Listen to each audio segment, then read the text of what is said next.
Hi, ఇప్పుడు గుండె రక్తనాళాల్లో బ్లాకేజెస్ మనకి ఏర్పడి దానివల్ల మనకి ముందస్తుగా బ్లాకేజ్ ఉంది, దానికి మనకి హార్ట్ అటాక్ వస్తుందో లేదో అని గ్రహించడం ఎలా?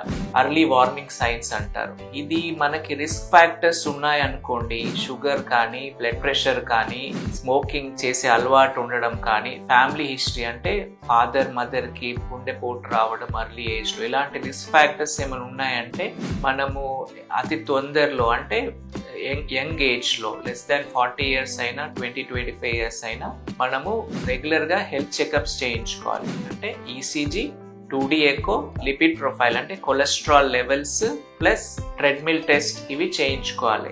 చాలా మందికి రెస్టింగ్ కండిషన్స్ అంటే నార్మల్ గా కూర్చొని ఉండడము, చిన్న లిమిటెడ్ యాక్టివిటీ చేసినప్పుడు సిమ్టమ్స్ ఉండవు. కానీ ఎర్లీ వార్నింగ్ సైన్స్ అంటే మనకు ట్రెడ్మిల్ టెస్ట్ చేస్తే ఎగ్జర్షన్ చేసినప్పుడు చెస్ట్ పెయిన్ రావడము, ఈసీజీలో మార్పులు రావడం ఇలా ఉంటే మనకు తొందరగా మనకి తెలిసిపోతుంది బ్లాకేజెస్ ఉన్నాయి. దాన్ని మనం అతి తొందరగా మనం ట్రీట్ చేసి ప్రివెంట్ చేయొచ్చు.